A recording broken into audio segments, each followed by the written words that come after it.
Hi everyone, David here from daviddumaiaudio.com, and in this video I'll be showing you guys two easy EQ moves for your sound design, and I'm going to be showing you guys exactly how to do them and when you might want to do them. These are moves that I use probably like 90% of the times, if not 100% of the time. So let's just jump right in with the examples that I have set up here. So we'll start at the top here, and then we'll move our way down. So the first one I have here is just an oven door that I recorded at my house. And so let's listen to it.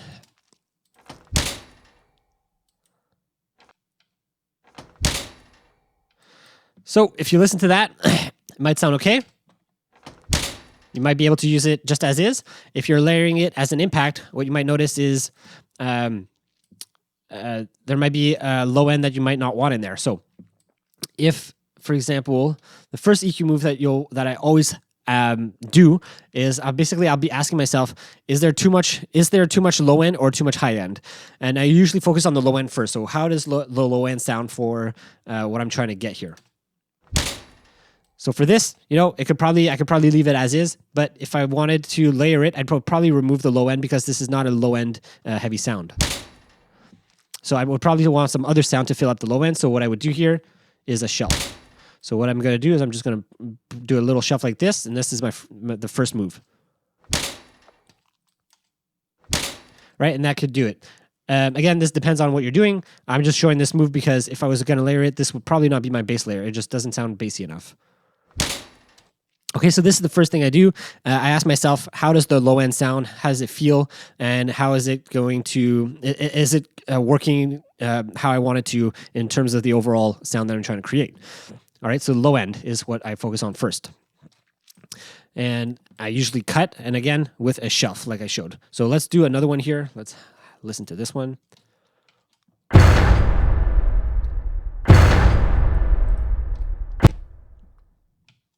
right, so an impact sound, an explosion sound. So again, listening to this, assuming you're putting this maybe in a game, or I don't know, maybe you're going to layer something with it. How does it sound? Again, I'm going to focus on the low end first. How's the low end for this sound? It's pretty good. Again, it depends on what you want to do. You might want to cut the low end a little bit. And it still sounds great. Right, so depending on the mix that you're creating and how you want to balance it, again, first thing I focus on is the low end, and is there too much or too little? Rarely is there too little, and if there is too little, what I'll do is I'll layer something with it. I don't usually boost. It's very rare. I always cut the low end usually. So yeah, first move, low shelf, and you cut. And along with this move, what I also do is I'll ask myself, like, how is the high end sound? So how does the top end of the frequency sound? And if you listen to this one again here, like, to me, it sounds okay.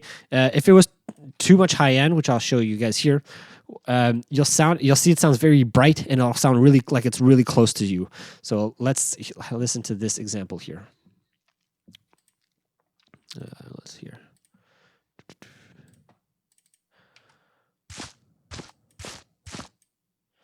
So some footsteps. So we'll listen again. And now this might come with a bit of experience and just hearing sounds over and over again. But to me, this could be usable, but to me, it sounds a little bit like there's too much high end. So what I'll do is I cut off the highs a little bit. And now it sounds a bit more natural, a bit less crunch and brightness to the sound. If you're not sure, if you're never sure, what you can do is just do a cut and see what it sounds like. If it sounds better, leave it. If it doesn't, then put it back to where it was. It's a simple step or a simple way to think about it, but that's usually how I think about it. If I'm really not sure about something, I'll actually do it. So let's say I wasn't sure about, is the low end too much or too little? Well, let's cut it and let's see what that sounds like. Depending on what I'm using, that might actually work. And if I don't like it, I can just put it back.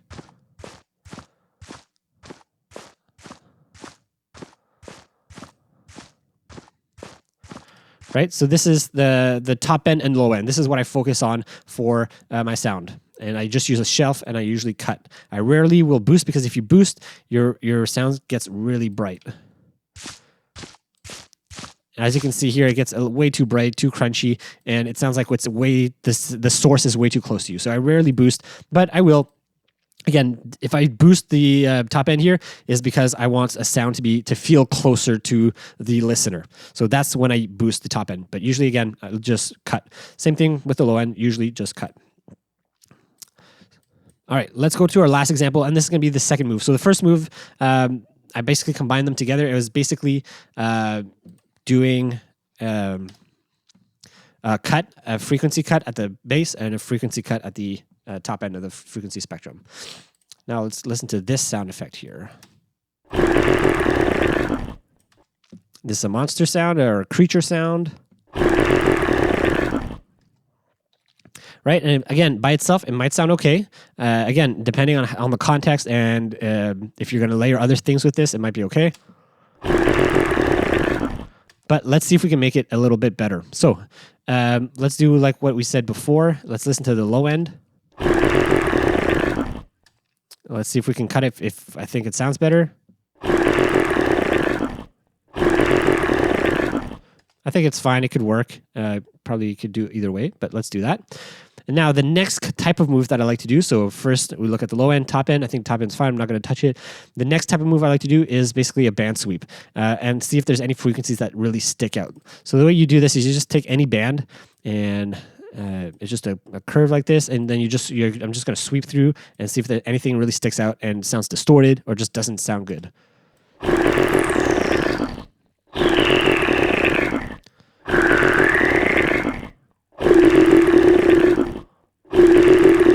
And to me here is just, you can tell it's just way too much.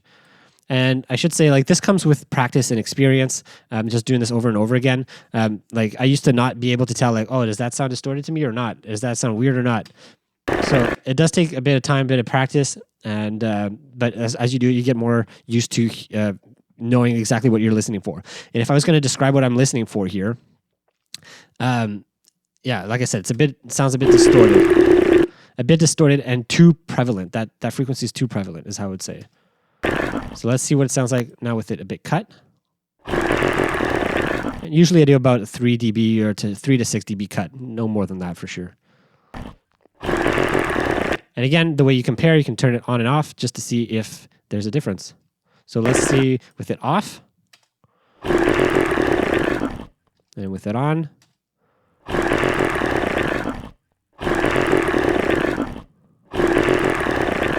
And I think it already sounds better. Now let's do it one more time and see if there's other frequencies that maybe stick out or are not as great.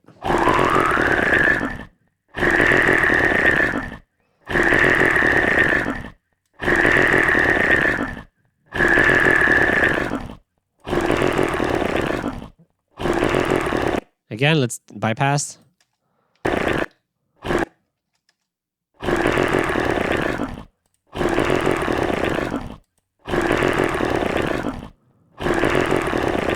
So again, this one's not as obvious, which is why I cut it quite a bit less. This is only 3.7. The other one here at number 7 is 5.7. So again, these are kind of arbitrary numbers. I'm just going until I think it sounds okay. And then I kind of leave it there, and then I bypass to see if it makes a difference or not.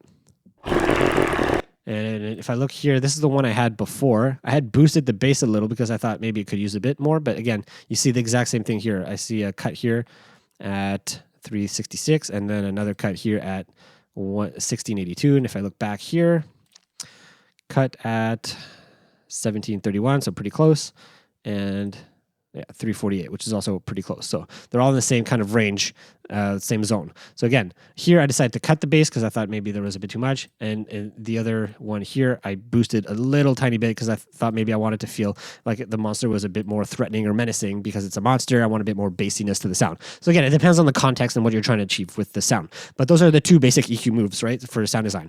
One, like I said, you're doing a cut, you're listening to the bass and you want to cut it. if there's too much or if there's too much bass, you want to cut it with just a shelf. Same thing with the highs, a shelf, and you're testing it just by A-Bing back and forth with it on and with it off. Doesn't make a difference. Does it sound better or not? If it sounds better, leave it. If it doesn't, put it back. Simple as that. And then the second type of move is your bandpass sweep, your band sweep, where you're just sweeping across the sound to see if there's anything that sticks out or doesn't sound good, and then you're cutting that out.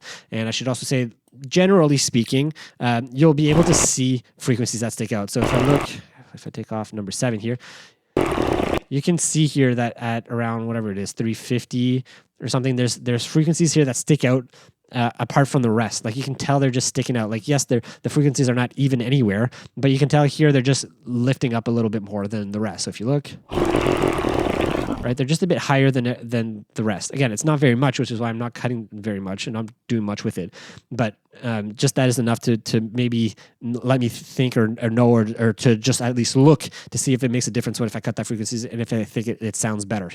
And so, yeah, visually, this is one way you can go about it. Of course, you always want to check with your ears. Does it sound better? It's not necessarily does it look better, right? It's always does it sound better. So again, always do that A/B test, and if it does, just leave it, and then it sounds, and then that's your sound. So those are the two moves I like to use whenever I'm using EQ, and I use that probably 99% of the time. I rarely boost, though it does happen, and I do boost. But usually, if I boost, I'll probably use something like Spectre here because I want to try to add some warmth and harmonics to a sound, not just boost a certain frequency. But again, it depends on the context. But anyways, that maybe is for another video. So if you want to know a bit more about that or have other questions or whatever, let me know in the comments below. I think that's it for this video. Thanks so much for watching, and I'll see you in the next one. Bye.